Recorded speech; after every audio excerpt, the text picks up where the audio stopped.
Hello po guys, nagluto ako ng turon. Ito yung aking turon guys, luto na oh.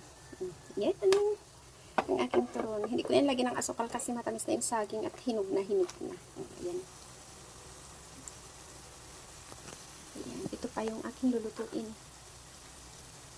Nandito pa siya guys. Ay, ito guys. Ay, sukoy.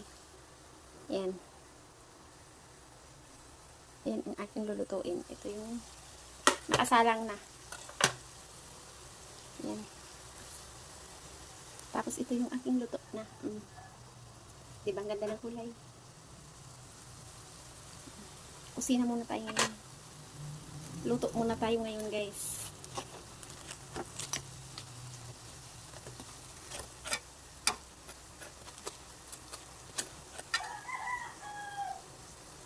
Ayun lang po guys. Maraming salamat sa panood. Bye bye!